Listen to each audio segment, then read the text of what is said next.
Hi everybody. I want to go over the week 13 assignments with you to explain a little more what you should do. The first item on the list is to read my feedback on the Unit 4 Planner Part 1. So when I get that graded and you can see that it has been graded, please read my comments and take those into consideration. The next item is to do some reading. There is a link here to a page called Source Evaluation and Author Credibility. Please read that information and watch the video so that you're prepared for this week's assignment. Okay, then this week's assignment is to complete part 2 of the planner. This part will cover language and credibility, worldview and bias, and help you come up with your final thesis. The link to that document is here in the announcement. So let's look at that.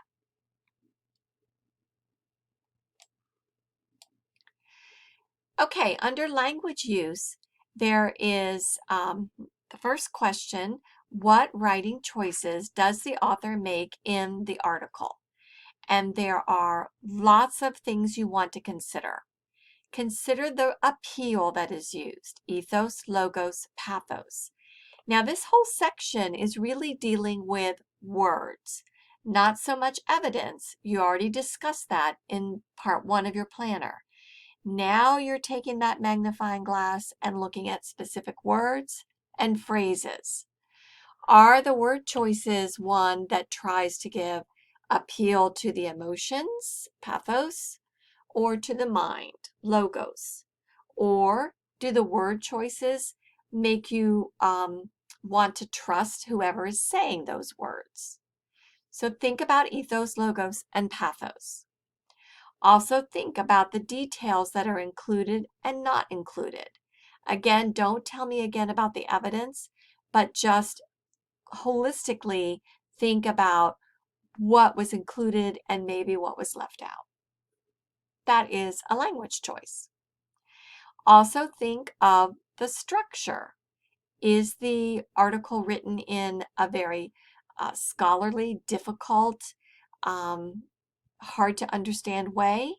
Or is it very approachable, easy to read, easy to understand, and feels conversational? Is it formal or informal style? Also, look at the specific words being chosen. Are there loaded words where there's a lot of emotional connection? Is there positive or negative connotation to the words? Are there metaphors or other figures of speech? And in this, I really want you to give me some specific examples. So there's space here for you just to write out what you found, discussing all of those ideas and giving some specific examples. Then you go to question 2. What impact do these writing choices have on the reader?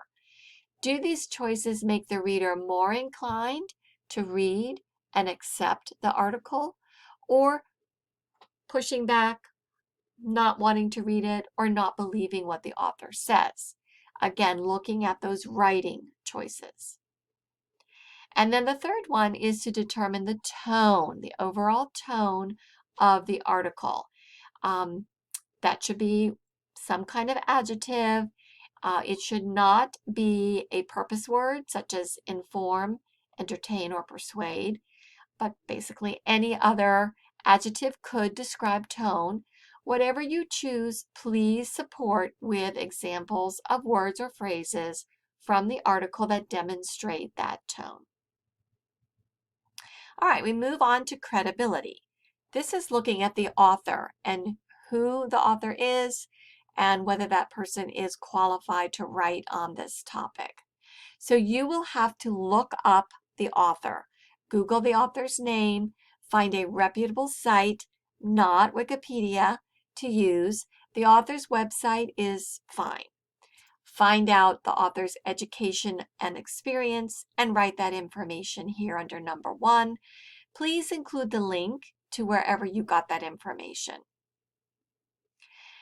Once you've looked at the author's credentials, then answer number 2. Is the author credible or trustworthy? and explain why you came to that conclusion. And finally, let's look at the source. Where was this article published? What magazine or website? And you may need to look that up to make sure you understand what it is, and then discuss whether that is a credible place to get information. All right, moving on to worldviews and biases. We want to dig deep and try to find out where the author is coming from, what the author's worldview is. Now, don't tell me the author's position on the issue. This would be deep-seated values of the author. Does the author value helping others? Does the author value progress, technology? Does the author feel that we have an obligation to do it on our own or help others? What is the purpose of life? What is the purpose of people being here on earth? Sort of those deep-seated values. Try your best to describe who you think this author is and give some examples from the article that maybe support that idea. And then look for bias. Now, if the author is saying something and supporting it, that's not bias. What we're looking for are statements or words that indicate sort of an unfair preference, like I look down on this, or this is just great, without even having to prove anything. So see if you can find any evidence of bias and write that down in this space. All right, then we come to our thesis. This is taking into consideration both part 1 and part 2 of your planner, looking at evidence, looking at the language choices, looking at the author's credibility. Did the author do a good job in making the point? Was the author effective? Doesn't matter what you think about the topic.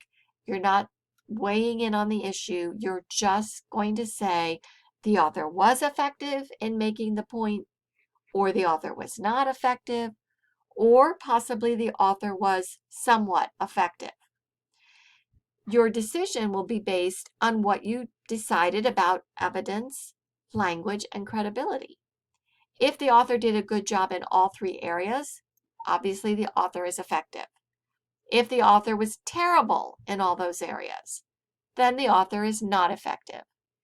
If the author was effective in some but not all areas, then you would say the author is somewhat effective in making the claim. So please state that thesis here at the bottom of the paper. All right, once you're done with that, the link is here for you to submit your paper. Please make sure you do that by the deadline. And that's it for this week. So if you have any questions, let me know.